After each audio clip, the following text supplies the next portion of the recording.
The screen fades into the soft crackle of fire. Rain falls against the marble roof of a Roman tent. A lone figure sits by the flame, Marcus Aurelius, the emperor of the known world, yet tonight a prisoner of his own thoughts. Outside, war drums echo. Inside, the greater war rages, the struggle to rule the self. The greatest war ever fought was never on the battlefield, but within the mind of man. Marcus looks at his reflection in a polished shield. You have power over your mind, not outside events, he whispers to himself. Realize this, and you will find strength. That whisper, carried through centuries, is where our story begins. Cut to a present-day apartment. A young woman stares at her phone, thumb hovering over a message that says, I miss you. She types, deletes, types again. The rain outside mirrors her heartbeat, uncertain, restless. In that silence lies the first battlefield of desire, the temptation to seek comfort in another before finding it in oneself. Marcus would have understood her torment. Though he ruled legions, he too knew longing, for peace, for meaning, for love untainted by attachment. And like every human, he faced the ache of wanting to be seen, to be remembered. Desire, the Stoics taught, is like a fire. Left unchecked, it consumes.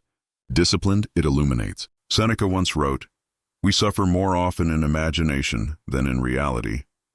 Our longing isn't born from absence itself, but from the stories we tell about what that absence means. When we crave someone's attention, we hand them the keys to our peace. When we define our worth by their response, we become their servant, even in silence. But when we master our reactions, when we sit with the discomfort instead of fleeing it, something extraordinary happens. The fire turns inward, becoming the forge of strength. The film cuts to a blacksmith in ancient Rome. Sparks rise as steel meets flame. The narrator continues. Each moment you resist the urge to beg for attention, you hammer your soul into shape. Each breath you take without demanding to be loved, you temper the steel of your spirit. The Stoics never said we must kill desire. They taught us to govern it, to direct it toward virtue rather than vanity. To want love is human. To need it to feel whole is bondage. Imagine Marcus Aurelius writing in his journal after a day of battle. Today I wanted rest, but duty called. I wanted peace, but fate demanded noise. I cannot rule the world if I cannot rule this mind. He understood that the world outside bends only to those who have mastered the storms within. The Stoic emperor knew that longing cannot be cured by possession, only by perception. When you stop seeking validation, you become validation itself. Back to the woman in the apartment. She sets the phone down. She breathes. The silence that once screamed now hums with strength. In that pause, she discovers a truth the Stoics knew well. The person who can walk away without bitterness, who can love without chains, is the one remembered long after absence. People miss not the one who clings, but the one who stands whole, radiant in solitude. Self-control is magnetic because it is rare. In a world of emotional noise, composure becomes a symphony. When you learn to master desire, you do not become cold, you become clear. The same fire that once burned to be noticed now warms the room around you. The lesson is not to hide emotion, but to elevate it, to let your energy flow through discipline, purpose, and virtue, to become someone whose presence brings peace, not chaos, whose absence creates reflection, not relief. The rain stops. The fire dims. Marcus lifts his eyes to dawn. He writes the final thought that bridges centuries. To rule the self is to rule the world. If you wish them to miss you, stop trying to be remembered. Instead, become unforgettable, not through need, but through presence. For the flame that burns steady in silence is the one that lingers in every heart it once warmed. Soft wind hums through marble halls. A single candle burns in an empty Roman chamber. Its flame flickers not for light but memory. The narrator's voice returns. Absence, the quiet architect of longing. You have power over your mind, not outside events. His words remind us that the ache of being missed begins not in their heart, but in yours. The art of absence, the Stoics knew, is not about disappearing. It's about becoming so complete within yourself that your silence becomes a mirror to others. Cut to a modern city. A man walks past to where his former lover sits laughing with friends. Their eyes meet for half a second, long enough for her to remember the calm in his presence, the steadiness she once took for granted. The narrator continues. To master absence, one must first master the self. For absence, when rooted in peace, speaks louder than any word of longing. We often believe that distance weakens bonds, but the Stoics knew something profound. It is not distance that destroys love. It is dependency. When you detach, not out of pride, but out of peace, your presence begins to echo long after you've gone. Seneca wrote, "We suffer more often in imagination than in reality." How often do we chase after others, not because we love them purely, but because we cannot bear the thought of being forgotten? In truth, the person who no longer clings becomes unforgettable. The paradox of Stoicism is that detachment, far from coldness, magnifies value.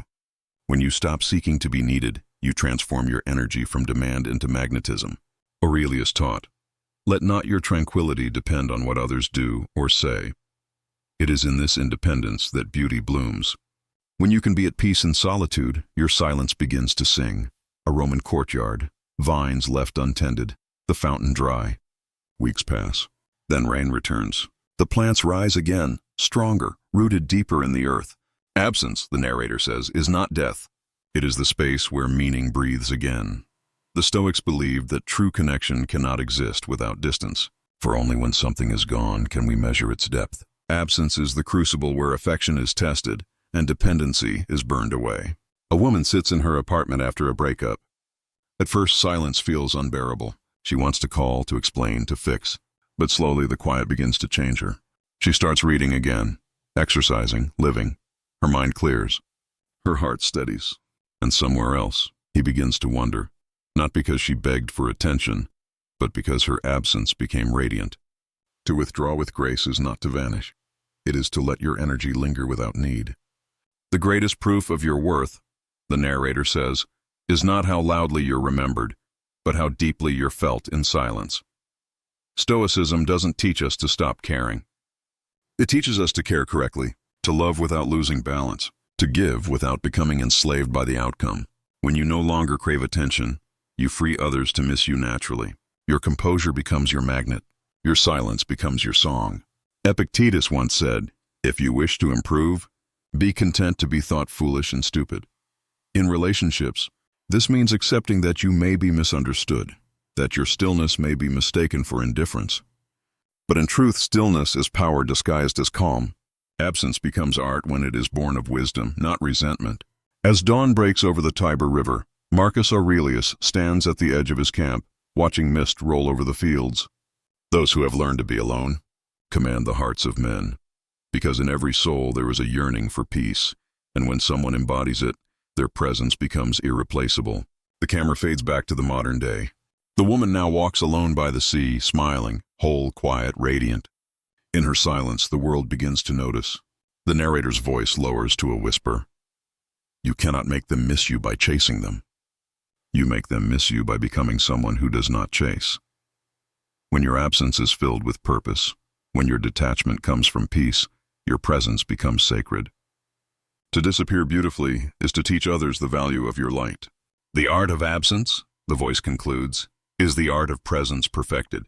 To be remembered not because you clung, but because you let go with grace. Thunder rolls across the horizon. Waves crash against the Roman harbor walls. In the midst of the storm, Marcus Aurelius stands motionless, his cloak drenched by rain. Soldiers rush for cover, but he does not move. His eyes are fixed on the roaring sea, the embodiment of his own mind, restless, untamed, and loud. The narrator's voice pierces through the sound of thunder. A still mind is not one untouched by chaos. It is one that remains unmoved within it. Marcus closes his eyes. He breathes deeply. Slowly the noise fades, not outside him, but within him. The Stoics believed that the mind is both our greatest weapon and our most dangerous enemy. Marcus wrote, "You have power over your mind, not outside events. Realize this, and you will find strength." To live with a still mind is not to escape life's turbulence, but to learn how to stand at the center of the storm without being broken by it. The true Stoic does not fear chaos, he befriends it. For in every storm lies an invitation to master the self. Cut to a modern skyline at night. Cars honk, screens flash, people rush through rain-soaked streets. In the middle of it all, a man stands under an umbrella, calm, slow, grounded. His phone buzzes again and again, unanswered messages, demands, emotions. Yet his thumb doesn't move. In a world addicted to reaction, silence is rebellion. The still mind is the final act of freedom. He puts the phone away, walks into the downpour, and smiles, not because he's numb, but because he's present.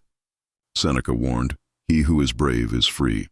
And bravery, in the Stoic sense, is not loud. It is quiet endurance. A still mind does not reject emotion. It understands it. It sees anger, jealousy, and fear not as enemies but as signals, warnings that the soul has forgotten its power.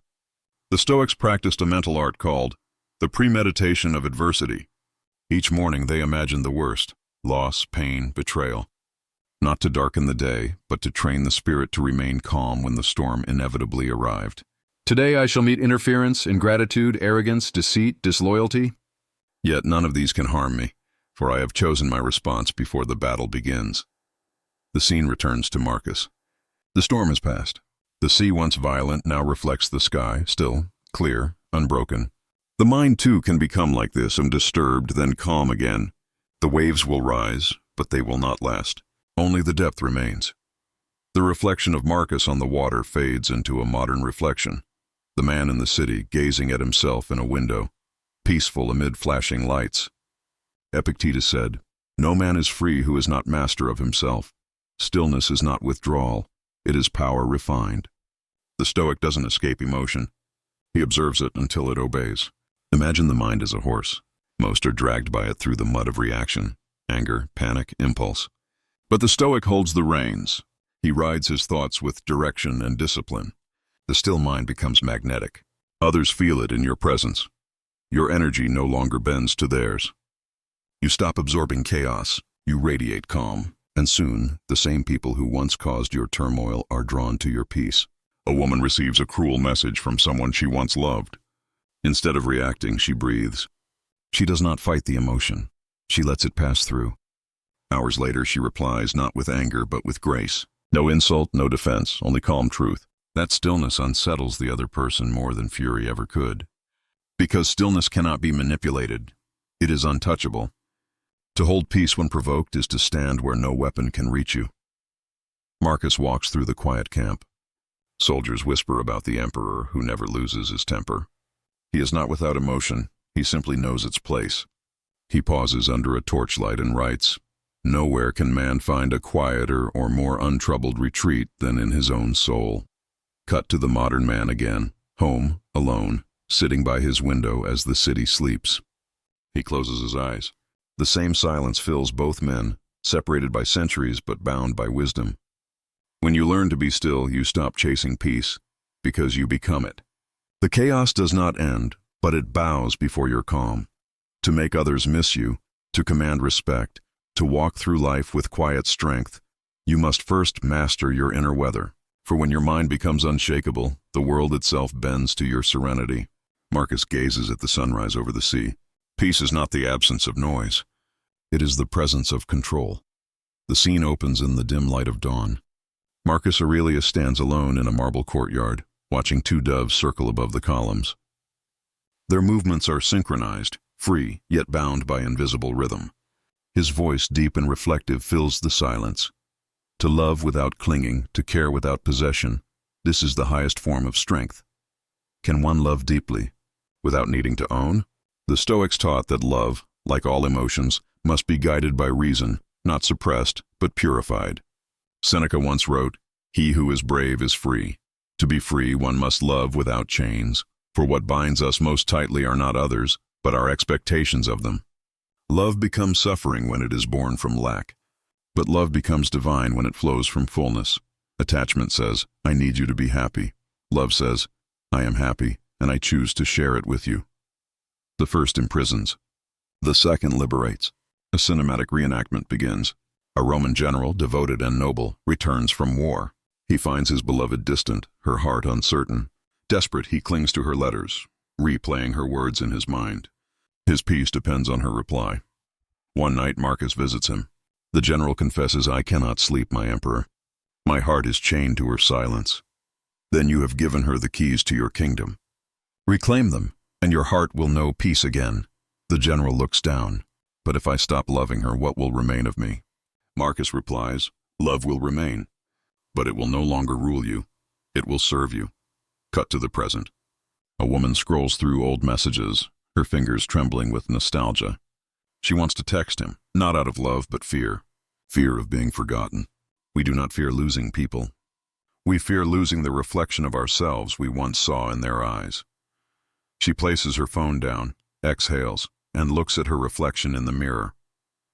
For the first time in months, she smiles, not because he reached out, but because she finally did. The Stoics never condemned emotion. They sought its harmony. To love as a Stoic is not to feel less, but to feel clearly. Epictetus taught, when you kiss your child, whisper to yourself, tomorrow he may die. This was not cruelty, but courage. The courage to love while knowing impermanence. The Stoic does not close his heart. He opens it fully, yet holds nothing tightly. Love is not a chain. It is a current. It flows through you, not from you. And when it flows freely, it nourishes everyone it touches. To love as the gods love, not in ownership, but in offering. We see hands letting go of one another. A bird takes flight. A candle burns calmly as the wind passes by, untouched. Detachment is not the absence of love. It is love without fear. When you no longer need someone to validate your worth, your love becomes pure. When you no longer demand their attention, your presence becomes unforgettable. The woman opens her message draft again. It's still there. I miss you. She deletes it. Not because she's angry, but because she has already said everything she needed to say to herself. She steps outside. The morning air feels new. For the first time, she realizes that the love she wanted from another, she was meant to give to her own soul. Love them, but not to fill your emptiness. Love them, to express your fullness. Marcus returns to his chamber and writes one last line in his journal. Let your love be a gift, not a chain. For the one who gives freely is never truly left behind. When you master the art of loving without needing, you become infinite in every heart you touch. Those who once sought to possess you will find themselves missing not your body, but your peace. A final candle flickers. The same dove from the beginning lands upon the windowsill, free yet near. Love, the voice whispers, is not found in holding tighter, but in learning when to open your hands. Marcus Aurelius stands at the highest balcony of his palace, overlooking his empire. He is silent, not as a ruler surveying his kingdom, but as a man who has conquered the greatest realm of all, himself.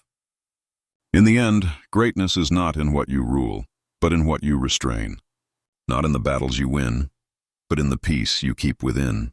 The music swells gently, slow and reverent. The journey that began with desire, then detachment, then stillness, now reaches its summit. Self-mastery. Marcus once wrote, "Waste no more time arguing about what a good man should be. Be one." The Stoics believe that every person holds within them an emperor, a sovereign spirit capable of leading the mind, directing emotion, and commanding destiny. But few ever crown themselves. Most bow to impulse, to fear, to validation. The Stoic crowns himself through discipline, virtue, and purpose. To be remembered, do not chase remembrance. To be loved, do not beg for love. To be powerful, rule first the kingdom of your own mind. When your soul becomes calm, your actions carry weight. When your mind is steady, your absence speaks louder than noise. That is the emperor's presence. Silent, yet unforgettable. Cinematic imagery. Marcus removes his crown and sets it on the table. He gazes at it for a long moment. Power, he whispers, is a burden easily lost when one rules others but not oneself. Cut to a modern image. A man in a dark suit sitting alone in his office late at night. The city lights shimmer outside his window. He's achieved success, wealth, admiration, yet something feels hollow. He closes his laptop, takes a deep breath, and stares at his reflection. The crown you seek is not worn on your head. It's forged in your heart. In every moment you choose discipline over desire, purpose over impulse, peace over pride. In the age of noise, everyone shouts to be seen. Everyone races to be remembered. But the Stoic knows. Those who speak least think most. Those who detach from the chaos are the ones the world cannot forget. A woman walks alone through a crowded street. She doesn't chase attention. She doesn't perform for validation. She moves with calm certainty. Her silence commands the space around her. People glance but can't explain why. Because the one who carries peace, the narrator says, becomes a mirror, and in their reflection, others see what they lack. She smiles slightly, not out of pride, but contentment. She has found her own empire, the empire of composure. Marcus Aurelius ruled an empire that stretched across continents, but his true legacy is not written in conquests. It's written in the meditations. Words he never meant to publish, lessons whispered to himself by candlelight, became his immortality. What we do now echoes in eternity. The Stoic legacy is not about monuments or titles. It's about the quiet strength that lingers in memory long after the body is gone. The person who governs their emotions leaves an imprint on every soul they meet. Their calm becomes contagious. Their absence feels like silence after music, haunting and beautiful. Marcus walks through the corridor of torches at night. Each flame flickers as he passes. He stops and stares at one, placing his hand near it. "This is what we are," he murmurs. A brief flame between shadow and dawn. Cut to a montage of faces, soldiers, philosophers, common people, each touched by his words, his calm, his example. "You cannot make them remember you," the narrator says. You can only live so truthfully that forgetting becomes impossible. A man leaves a cafe where his former lover sits. He does not look back, yet she does. She watches him disappear into the crowd, no bitterness, only a quiet ache. Because she feels what the Stoics called eudaimonia, the presence of peace in another that reflects your own absence. You become unforgettable, the narrator explains, not by staying, but by leaving as one who has mastered himself. The screen fades to Marcus writing by candlelight. His voice, calm, eternal, speaks his final words. Men seek power. I sought peace. Men crave remembrance. I sought virtue. And now in stillness I see the two were never apart. To become the one they remember, stop trying to be remembered. Live as the Stoics lived, one with discipline, with grace, with love unchained by need. Become the calm in their storm, the silence in their noise, the peace they cannot find elsewhere. And when you walk away, do so with a steady heart, for that is how legends are born. Marcus places his quill down. The candle burns low. A faint smile crosses his face as dawnlight touches the page.